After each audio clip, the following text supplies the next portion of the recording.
La ilaha illallah Muhammadun Rasulullah alaihi salatullah wa alihi wal ahibbah. La ilaha illallah. Hadis yang kedua diriwayatkan oleh yaitu Bukhari. Tadi Muslim, sekarang hadisnya Bukhari. Nomor hadisnya riwayat kemudian yang diriwayatkan oleh Bukhari, nomor hadisnya adalah yaitu 2449 di hadis Bukhari. Hadis ini sahih statusnya. Itu anna Rasulullah sallallahu alaihi wasallam, Rasulullah bersabda, "Man kanat ngindahu mudlimatan li akhi."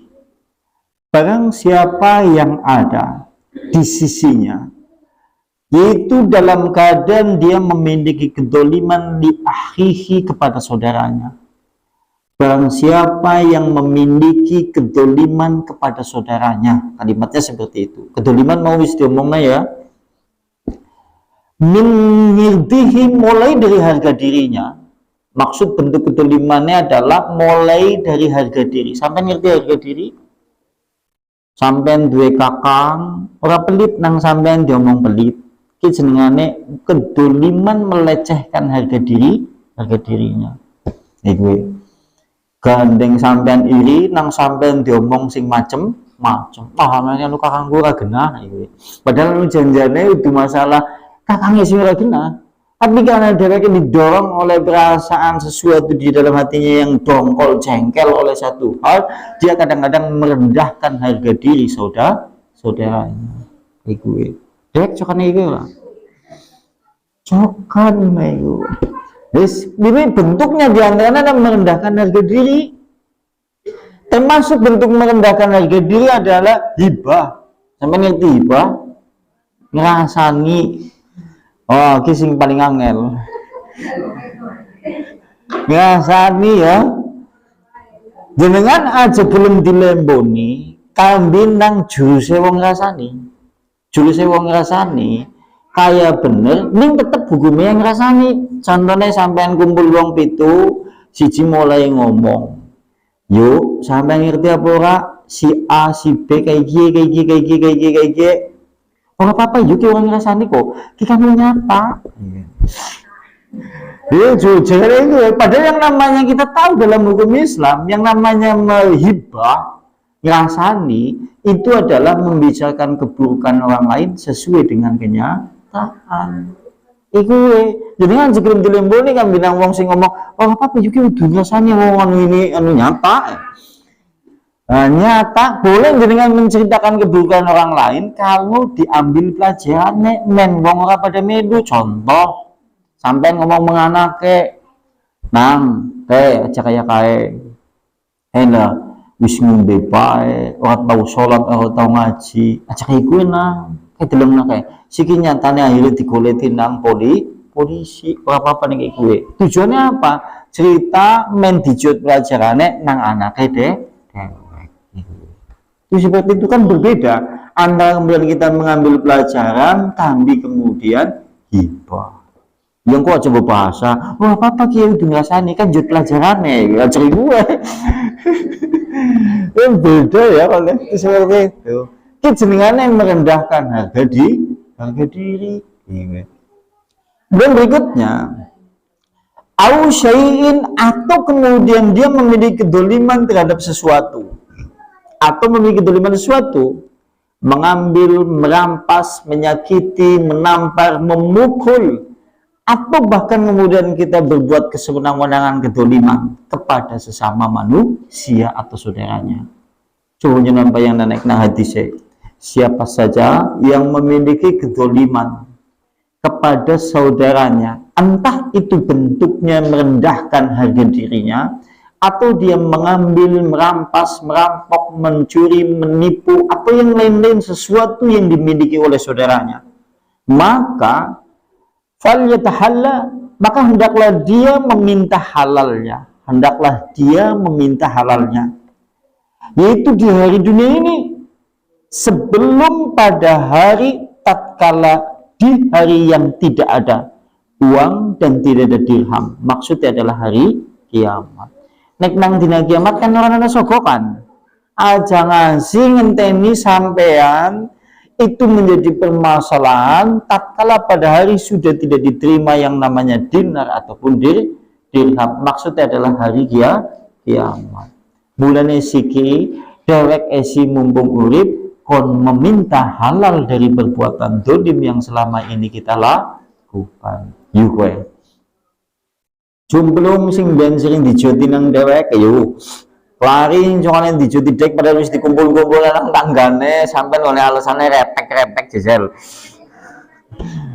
Ana mending sampean sing wedhus sokane ana istilah dengan bahasa ramban-ramban. Mending jenengan ramban. Ramban itu kan sebenarnya ramban kan mencari makanan untuk kambing di tempat pekarangan atau kemudian kepemilikan tanah milik orang lain. Kalau kemudian sifatnya itu rumput, hukumnya tidak apa-apa karena rumput itu hukumnya adalah sesuatu yang memang sifatnya tidak dimanfaatkan oleh manusia. Nek rumput, tapi nek godong ketewel, jantung, godong gedang atau yang lain itu ada pemiliknya.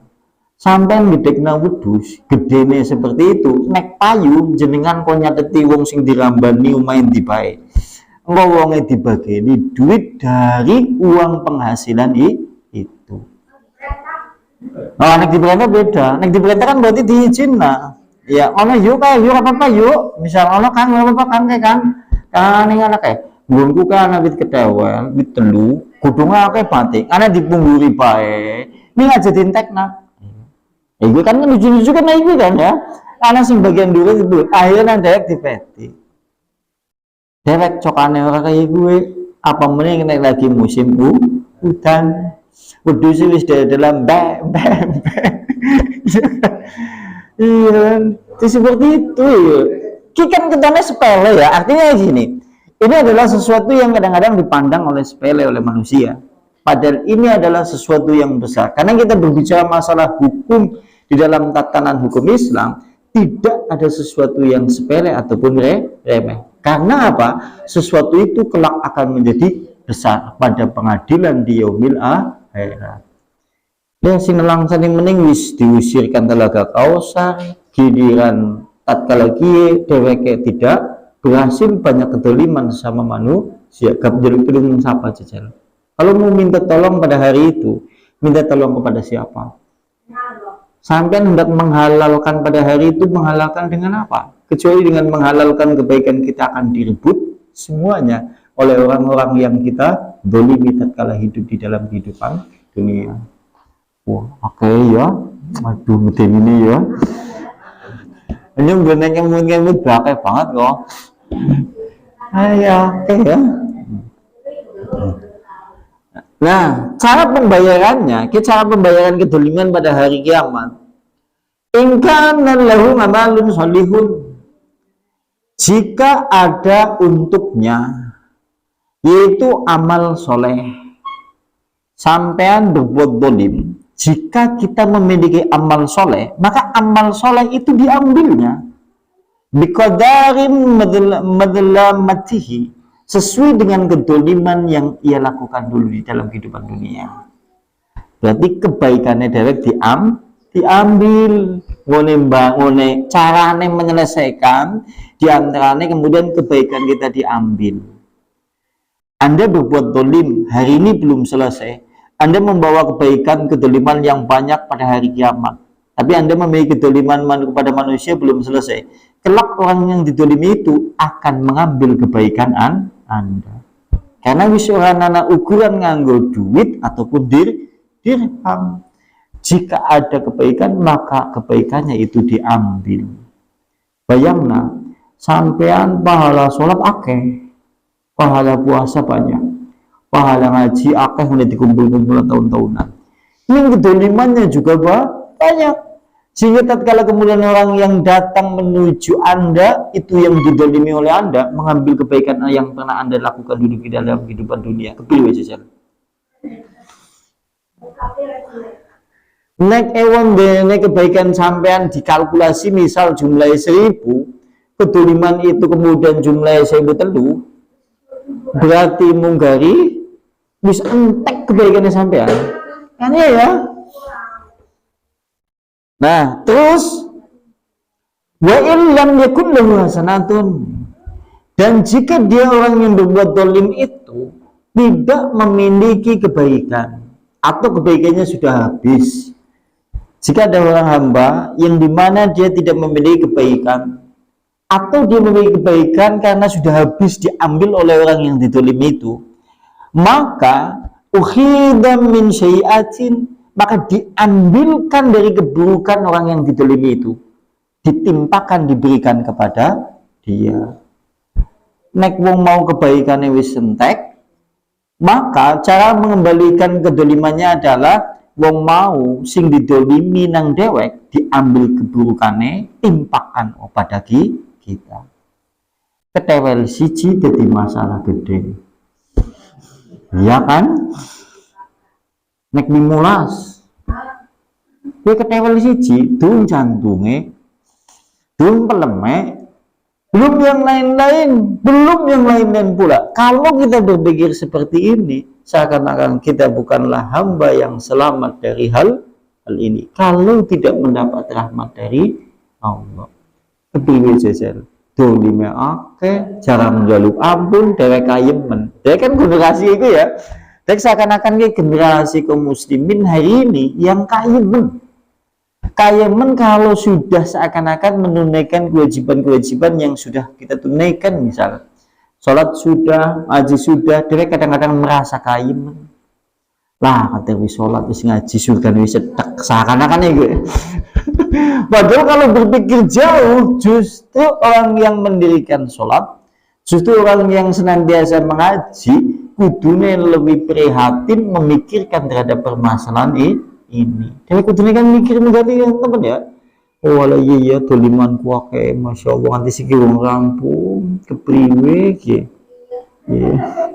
Ya jajal kepriwe jajal.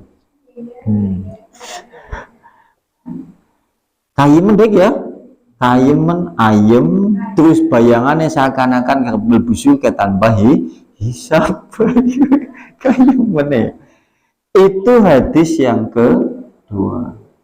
Berarti kedoliman, cara kemudian oleh Allah Subhanahu wa Ta'ala membalasnya dengan diambil kebaikan atau kemudian keburukan orang yang ditolim itu ditimpakan kepada dia jika orang yang berbuat tolim itu kebaikannya telah habis atau tidak lagi memiliki kebaikan. Mulanya kan istilah nang bahasa hadis ada orang yang bangkrut, istilahnya muflis, sebagaimana ini disebutkan di dalam hadis yang ketiga. Sekarang hadis yang ketiga, maksudnya, ya. Satu lagi ya, secara cepat, menyusul penjelasannya biar besok.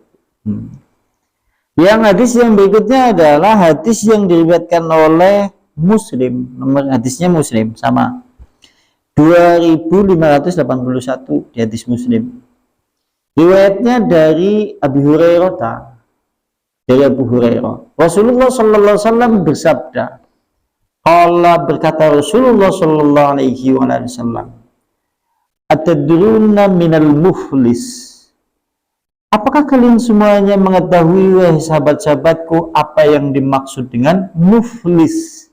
Kalimatnya seperti itu. Lalu kemudian berkata sahabat-sahabat Nabi, al-muflisu, orang yang muflis, orang yang bangkrut, muflis artinya bangkrut, itu adalah mala dirhama lahu walam mata', dia kehabisan modal dirham atau dinar, atau dia tidak lagi memiliki dinar ataupun dirham, walam mata', dan dia tidak lagi memiliki harta benda. Wong bangkrut menurut penerjemahan kita kan sampean ngomong, yuk wong bangkrut maksudnya apa yuk? Ya kayak nek wis entok alas entok umah, nganti perkakase kabeh nang omah seumah-umahe kontal. Istilah nang bahasa kita bangkrut. Bangkrut nang dunia ora masalah. Karena dunia sifatnya sementara. Toh pada dasarnya setiap permasalahan yang ada, Allah pasti menemukan dan memberi jalan keluarnya. Dan kadang-kadang manusia dicoba dengan istilah-istilah kebangkrutan, kemiskinan, kefakiran karena permasalahan dosa-dosa yang tidak terhapus dengan membaca istighfar. Mulanya kan ada hadis Nabi, ada beberapa dosa yang tidak terhapus oleh Allah Subhanahu wa taala kecuali dihapus oleh Allah melalui kesengsaraan di dalam hidup ataupun kemelaratan di dalam hidup. Ana dosa sing gue gandeng dewek jarang mohon ampun, gandeng kita memiliki dosa yang belum dihapus oleh Allah. Allah itu sayang kepada Anda supaya nanti kembali kepada Allah tidak membawa dosa-dosa. Sehingga Allah hapus dosa-dosa Anda melalui terkait masalah hal-hal yang kaitannya dengan kemelaratan, kemudaratan, kesedihan, musibah yang diderita oleh manusia. Boleh jadi seperti itu. Dia nih pada panen dewek ora panen dewek. Ini gue. Ya nek disyukuri kan mending sampean Kang ora panen mending sampean duwe sawah. Nah, aku ora duwe sawah kon panen kebriwe jejer. Kan iya. Nah, kalau manusia melihatnya ke bawah, ya enak ya. Soalnya manusia seringnya dengan mengana soalnya. Ya kan? Lantas kata Rasulullah menjelaskan karena yang dimaksud oleh Rasulullah innal muflisa min ummati, sesungguhnya bangkrutnya dari umatku adalah mayati yaumul qiyamah, mayati barang siapa yang datang kepada hari kiamat bisolatin dengan pahala solat, wasodakotin dengan pahala sodako, wasyamin dengan pahala puasa, wazakatin dengan pahala zakat. Berarti sampean kalau yang dimaksud dengan bangkrut, kita pulang menuju kepada Allah membawa pahala puasa banyak, puasa sedekah juga banyak, kemudian pahala zakat juga banyak, pahala sholat juga banyak. Artinya apa? Artinya kalau kita lihat di sini, ini menyebutkan orang yang diterima amal solehnya. Padahal kita belum tentu amalan soleh kita diterima apa tidak. Siapa yang berani menjamin di antara kita semuanya? Sholat yang selama ini kita lakukan secara hakikat itu diterima oleh Allah. Simai kan mana sampai mana kecuali kita bisa menjamin melalui nilai syariat asal mengikuti aturan Allah, aturan Rasulullah, contoh Nabi sesuai dengan sunnah Nabi ya diterima menurut syariat. Tapi kalau menurut hakikat kita tidak pernah ada yang tahu.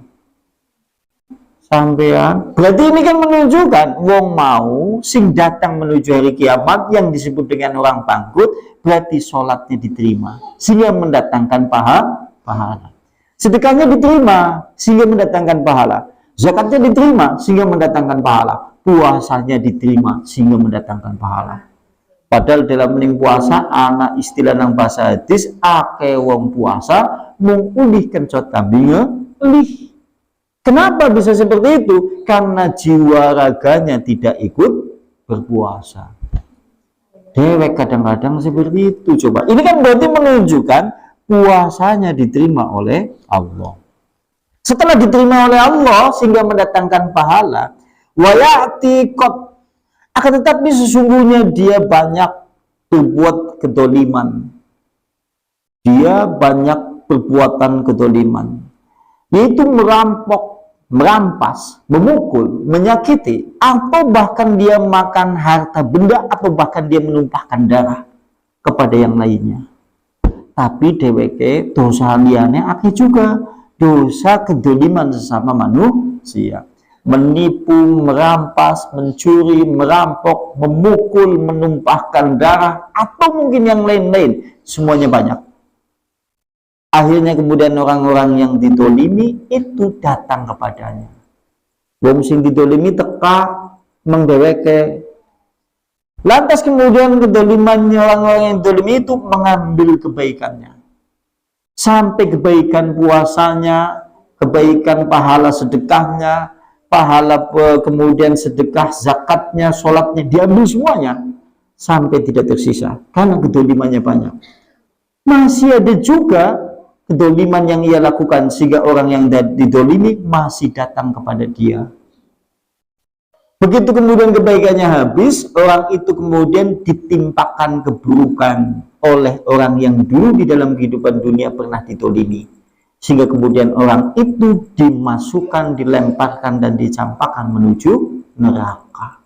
Maka ini yang dimaksud dengan bangkrut. Untuk alas untuk rumah bangkrut di dunia, tapi nek bangkrut akhirat, entek pahala puasane, entek pahala sedekahe, entek pahala sholatnya, habis seluruh pahala-pahala kebaikan yang ia lakukan. Karena apa? Kedoliman yang selama ini kemudian banyak dilakukan oleh manusia itu. Insya Allah pada pertemuan berikutnya masih di bab ini. Ada yang mau di besok penjelasannya ya? Masih ada beberapa hadis lagi, mungkin 3 atau 4 lagi. Ada yang mau ditanyakan? Tafadhol silakan. Kayak ini jenengan wis belum akan guyuk. Wis ngantuk juga, mbok kenapa?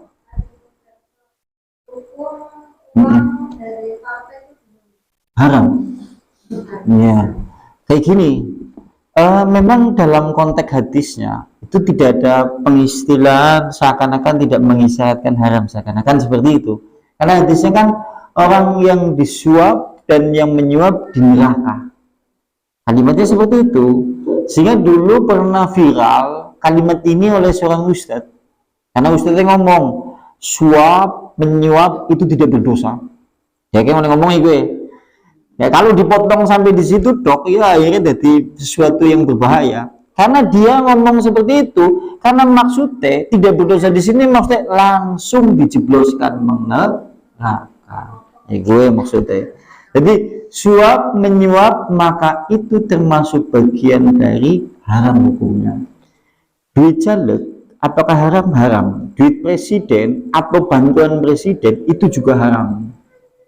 Kecuali kalau presiden atau mungkin caleg dia memberikan tidak ada embel-embel, murni memberikan sedekah. Permasalahan yang ada kita sebut itu sebagai suap karena kita diberi tujuannya no plus dia.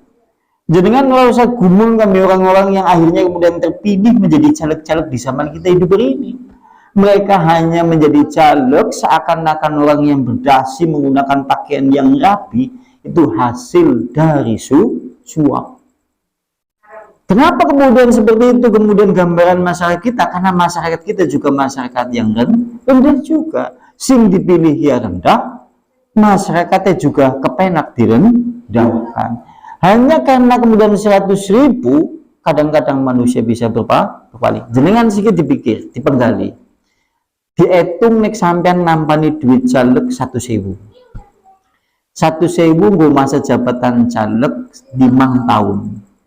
100 digawe 5 tahun sedina dhewek kira-kira dirgani pira? Kira-kira pira? Kira-kira pira?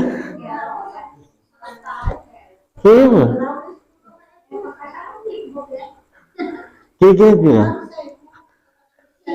Coba. Inane dhewek iki kuwe berarti kan jenengan aja dipandang 100, tapi dipandang 100 minggu 5 tahun.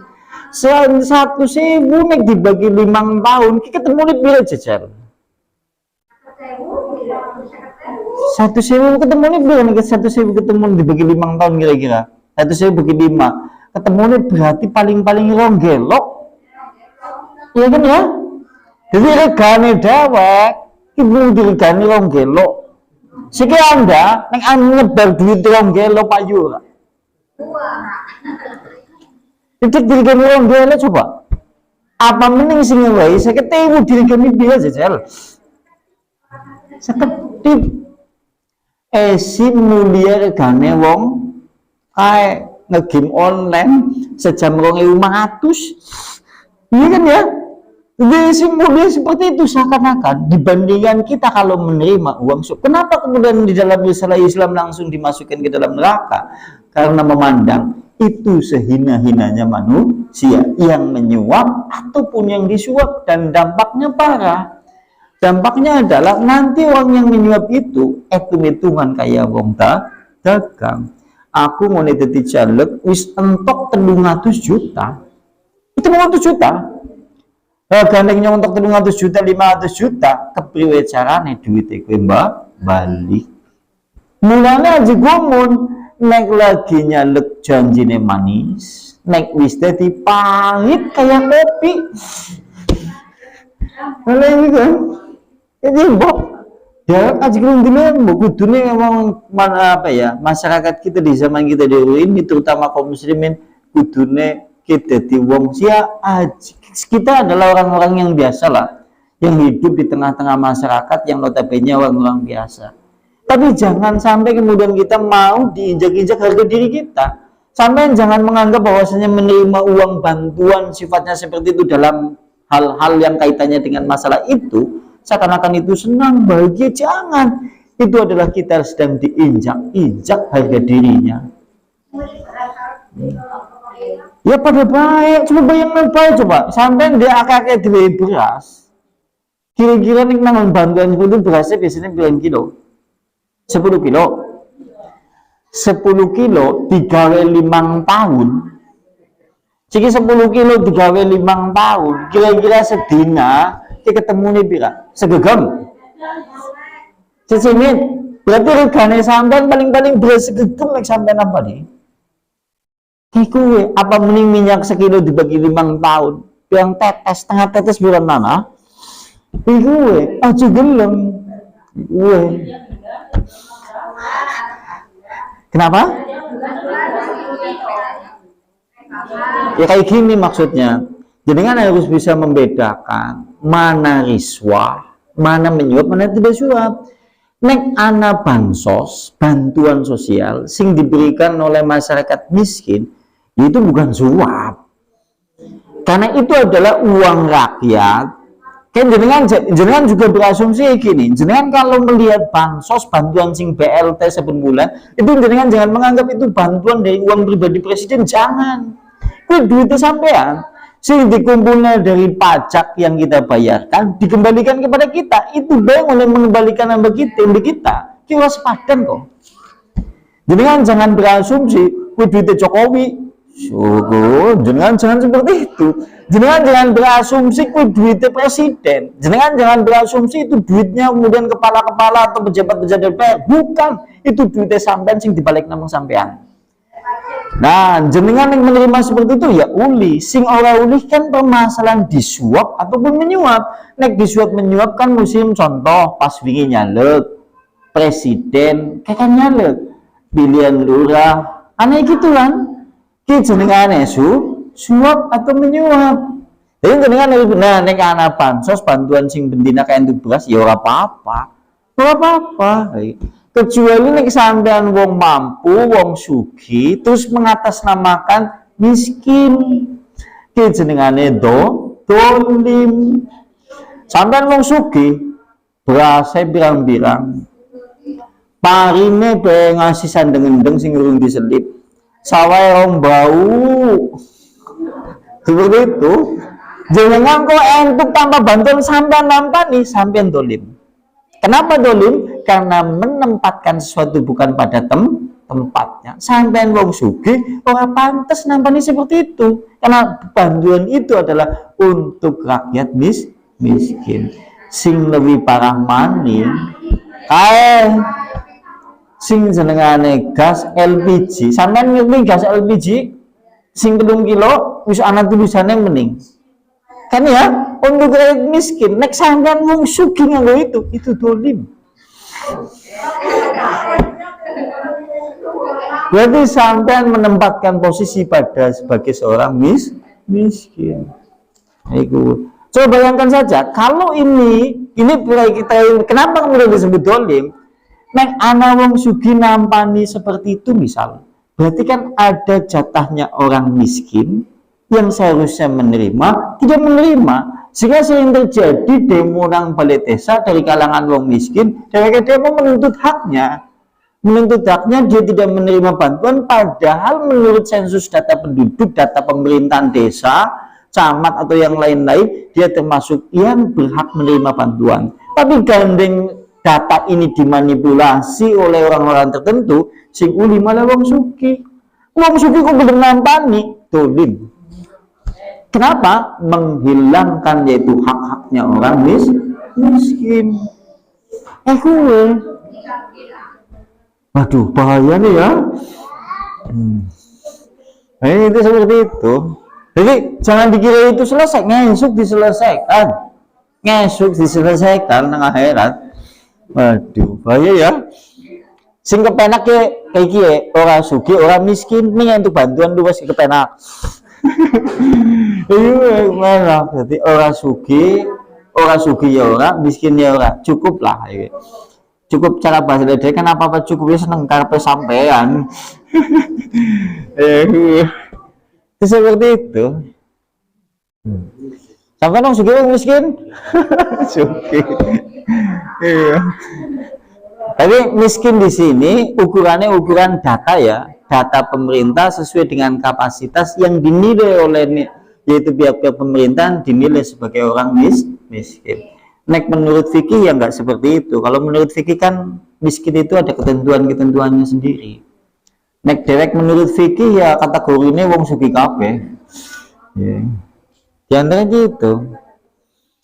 Dan yang lain mungkin gitu. Oke ya zaman sih sing dari dulu ya. Iya oke jangan.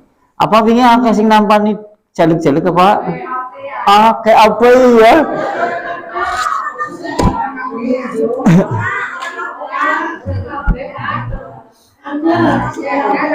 Jangan.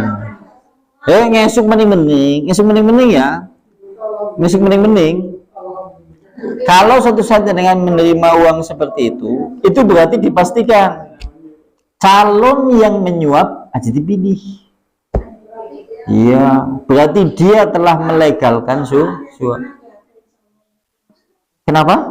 Sampai sini nggak ada yang terima suap. Alhamdulillah. Ya alhamdulillah. Iya alhamdulillah. Iya. Insya Allah nggak ada. Iya, amin. Iya. Karena ini permasalahannya bahwa kecuali kalau tokoh-tokoh yang seperti itu memberikannya pada musim-musim yang bukan pemilu lah, itu beda.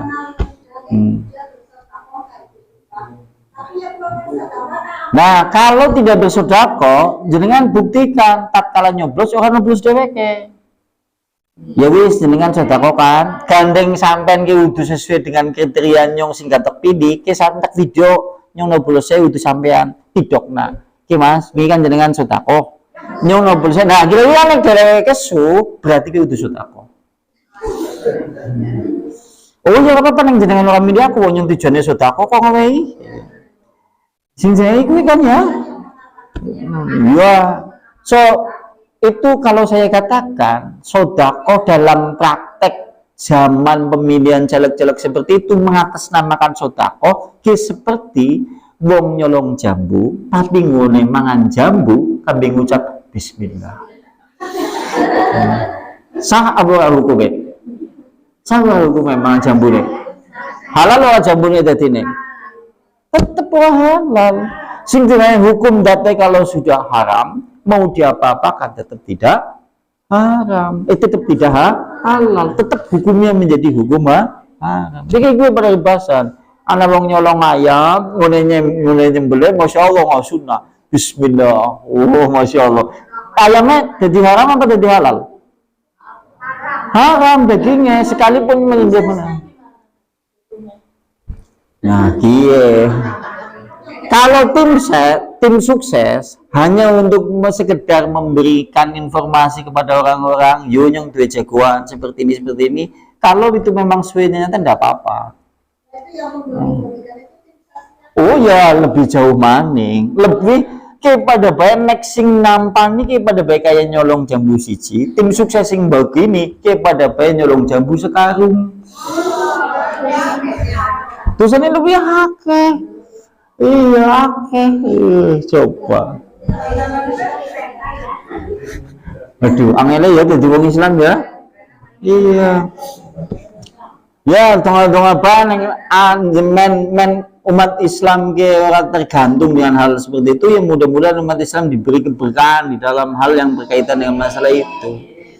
Kadang-kadang kan kalau saya sih dalam menghukumi gini, ini lepas dari itu ya. Tapi kayak gini, ini hukum di luar dari hukum itu, hukum yang lain lah. Kadang-kadang ada yang memang betul-betul membutuhkan. Kadang-kadang seperti itu. Kondisinya dia memang tidak memiliki uang sama sekali pada saat itu. Anak-anaknya pun banyak. Ya gue. Artinya kalau dia tidak menerima uang pada saat itu, memungkinkan kalau menurut kemudian data lah atau menurut kenyataan, seakan-akan hari itu dia belum menemukan untuk bahan makanan untuk membeli. Untuk dia tidak bisa makan seakan-akan pada saat itu, karena durung gambar bojone garap noblos nganggur wong biasanya kerjane pancakan. Pada hari itu duitnya orang anak belas nang dompet, anak pengen nang omah udan-udan. Nah orang seperti itu menerimanya, tapi dengan catatan seperti itu ya, menerimanya ini kelak pada hari akhirat tidak begitu dipermasalahkan. Karena ada kaidah, kalau hanya sekedar untuk makan dan pada saat itu memang tidak ada bahan makanan, dengan menerima seperti itu diperbolehkan. Dengan kaidah yang namanya babi, kaidahnya haram, tapi babi itu bisa menjadi halal jika sangat dibutuhkan, tidak ada makanan. Tapi ya sebisa tok aja terus-terusan ditambani terus. Kan celeke ditambani, kan celeke tambani ya pada bae. Sebisa tok gue tambani dengan sangat berat hati tambani. Kadang-kadang gue malah perlu sih diperhatikan. Kayak gitu. Kadang-kadang kalau saya pribadi memberi fatwa yang seperti ini, kadang-kadang saya juga merasa kasihan dengan kaum muslimin yang kondisinya dia menerimanya itu memang dengan sangat kepepet banget janjane. Gue. Karena saya kira seperti ini, kaum muslimin kalau memang imannya bagus, akidahnya bagus, dia tidak mungkin menerima itu. Apalagi kaum muslimin kalau perekonomiannya bagus, tidak mungkin menerima itu sebetulnya. Janjane gue bisa menerima seperti itu kadang-kadang kan dalam kondisi-kondisi tertentu. Tapi santan-santan kalau ada yang menerima padahal nang umah sampean ya duit 500.000, 1 juta, 1.000 nang dompet, itu tetap ora uli hukumnya itu gue. Ya tetap haram gitu. Itu kan untuk khusus yang memang betul-betul pada hari itu belum bisa makan karena tidak ada uang dan belum ada gambaran untuk mendapatkan makanan pada hari itu. Nampani ora apa-apa. Ning sepisan bae nek caleg telu berarti caleg loro ditolak. Aja ditangani kabeh mumpung nae.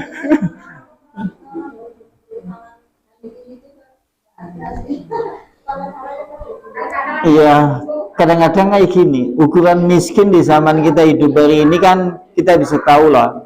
Ya kan sekalipun ya mungkin itu jarang ya. Jarangnya tapi tetap ada saja, tetap ada. Di daerah-daerah tertentu memang ada betul-betul. Memang ada betul-betul yang pada hari itu gandeng bojone nganggur, tidak punya sama sekali ya ada. Sekalipun mungkin ya dikinjing orang amin. Ya. Amin lah nang kinjing orang wong kinjing sugi kabeh. Ya wong kinjing patane wis malak-malik beda di duit. Ya. Seperti itu. Ya gitu. Ada yang lain? Wis setengah 10 kayaknya diawas-awas enggak. Iya deh. Cukup ya. Nah, timu bahada majlis talim bibitawati Rasulillah subhanakallahumma bihamdika asyhadu an la ilaha illa anta astaghfiruka wa atubu ilaik. Akhirul kalam bila taufiq wal hidayah. Assalamualaikum warahmatullahi wabarakatuh.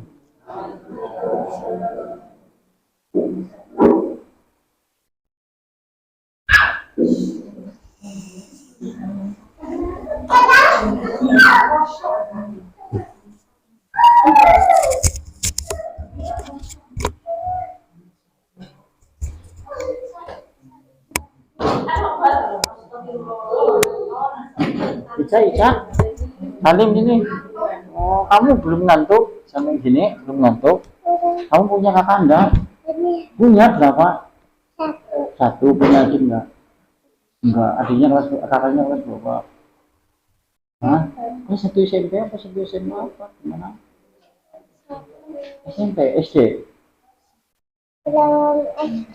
Oh belum SD. Oh belum SD, satu apa? Satu TK. Oh TK besar. Oh, iya.